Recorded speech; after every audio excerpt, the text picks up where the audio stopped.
Saya Tifal Solesa masih bersama Anda di Kompas Petang, Saudara. Ketua Komisi Pemberantasan Korupsi Firly Bahuri tidak hadir dalam panggilan pemeriksaan di Mapolda Metro Jaya terkait kasus dugaan pemerasan pimpinan KPK kepada Syahrul Yassin Limpo.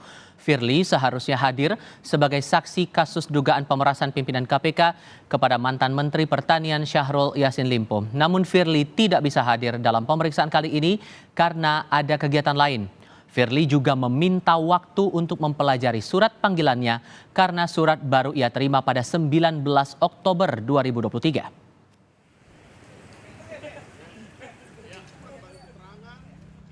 Direktur Reserse Kriminal Khusus Polda Metro Jaya Kombes Ade Safri Simanjuntak menyebut pemeriksaan Firly akan dijadwalkan ulang pekan depan. Ini adalah pemeriksaan pertama Firly sebagai saksi dalam tahap penyidikan terkait kasus dugaan pemerasan pimpinan KPK kepada Syahrul Yassin Limpo. Firly akan dimintai keterangan salah satunya soal foto pertemuan dirinya dengan Syahrul yang beredar di publik. Hingga kini sebanyak 52 saksi telah diperiksa penyidik. Bahwa di hari ini, hari yang sama untuk dijadwalkan pemeriksaan atau pengambilan keterangan terhadap Saudara FB selaku Ketua KPK RI bersamaan dengan kegiatan kedinasan yang telah terjadwal sebelumnya. Itu yang pertama. Pertimbangan yang kedua, diperlukan waktu untuk Saudara FB atau Ketua KPK RI untuk mendalami materi pemeriksaan yang akan dilakukan oleh penyidik Polda Metro Jaya. Atas surat dimaksud, kami dari tim penyidik akan melakukan panggilan ulang yang akan dijadwalkan minggu depan dan pertama di penyidikan. Berarti sebelumnya udah dipanggil ya Pak ya? Udah pernah diperiksa ya? Belum. Di tahap penyidikan ini adalah panggilan yang pertama terhadap saksi FB selaku Ketua KPK RI. Dalam keterangan tertulis, Wakil Ketua KPK Nurul Gufron menjelaskan, kami menghormati proses-proses tersebut. Ketua KPK belum dapat menghadiri panggilan dimaksud. Pimpinan telah mengonfirmasi dengan berkirim surat meminta penjadwalan ulang. KPK sebagai lembaga penegak hukum akan patuh terhadap hukum. Kami pastikan proses ini tidak mengganggu proses hukum tindak pidana korupsi yang sedang KPK lakukan. Untuk mengulas kasus hukum dugaan pemerasan mantan Menteri Pertanian Syahrul Yassin Limpo yang menyeret nama Ketua KPK Firly Bahuri, kita bahas bersama pengamat hukum pidana dari Universitas Pelita Harapan Jamin Ginting. Pak Jamin, selamat sore, apa kabar? Selamat sore, Mas Tifal. Terima kasih sudah bergabung bersama kami.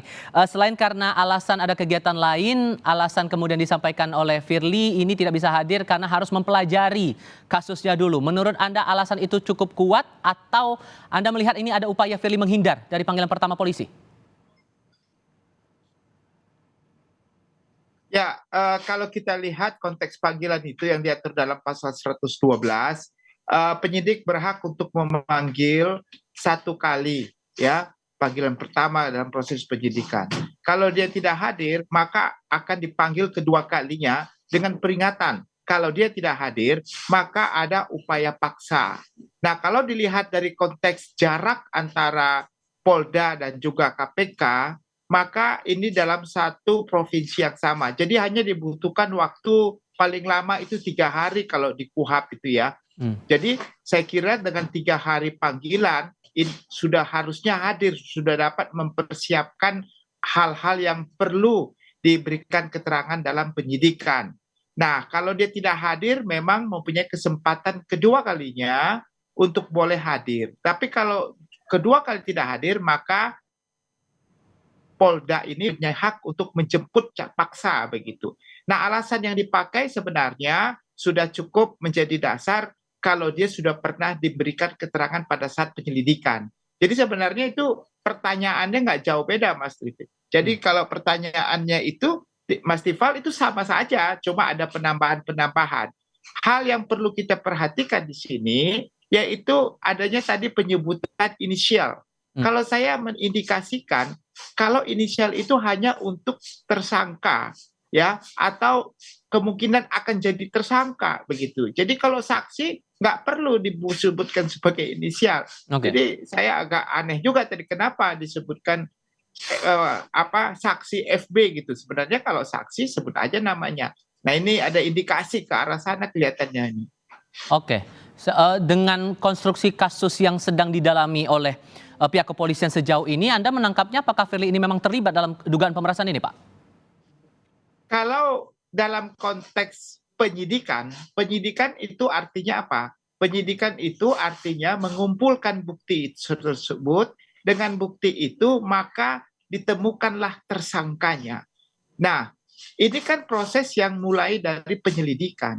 Berarti sudah ada peristiwa pidananya. Tinggal mencari ada nggak dua alat bukti untuk menentukan sebenarnya pelakunya siapa. Kalau peristiwa pidananya sudah ada dalam proses penyelidikan. Kalau nggak ada, nggak mungkin dia naikkan ke penyidikan begitu. Jadi sebenarnya kasus ini sudah pasti ada tersangkanya.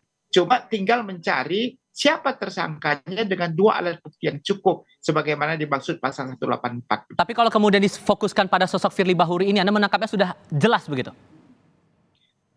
Saya tidak bisa, karena saya bukan penyidik, tapi kalau tadi sekilas dia menyebutkan inisial, jarang sekali ya seorang saksi itu disebutkan inisial, kecuali mungkin dia terlapor. Makanya kalau kemungkinannya Pak FB ini sebagai terlapor karena inisial disebutkan. Kalau saksi nggak perlu disebutkan inisial, namanya aja langsung disebutkan begitu.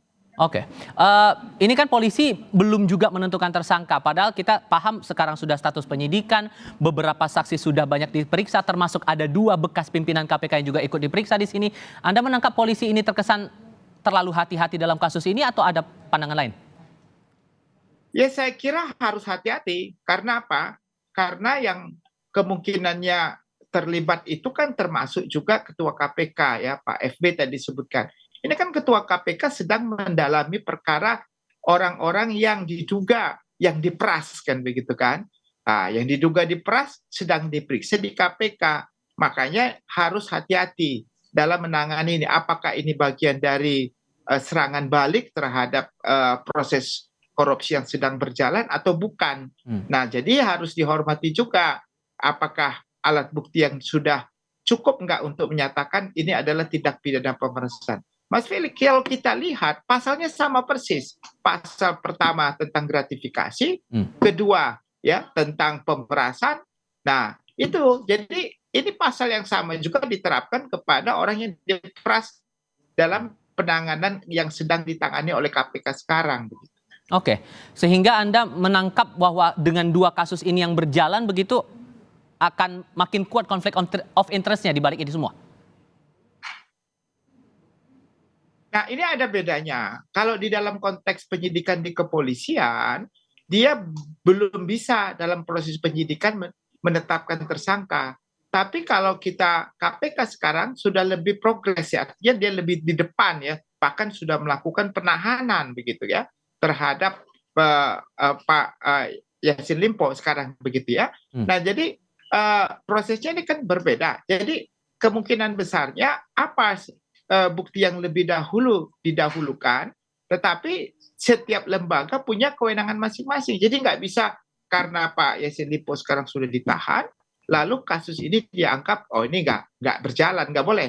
Tetap saja mengedepankan praduga tak bersalah. Ya, baik, sehingga kalau kemudian terlambat untuk menetapkan status tersangka dalam kasus dugaan pemerasan ini, Anda menangkap kesan apa yang bakal muncul di publik setelah itu? Ya artinya ada kesan bahwasannya kalau ini diperlama-lama, kesannya ya ada karena dia ketua KPK, jadi ada nggak equal gitu ya. Kalau hukum itu kan equality before the law ya. Artinya semua sama di hadapan hukum. Kebetulan aja sekarang sebagai ketua KPK ya, begitu ya. Tapi kalau memang sudah punya alat bukti yang cukup untuk menjadikan tersangka, harusnya tidak ada keraguan-raguan lagi ya. Kalau memang sudah cukup alat bukti tadi sebagaimana yang diamanatkan dalam proses penyidikan begitu. Oke, Pak Jamin Ginting, terima kasih sudah berbagi perspektif bersama kami sore ini. Selamat sore, Pak. Terima kasih.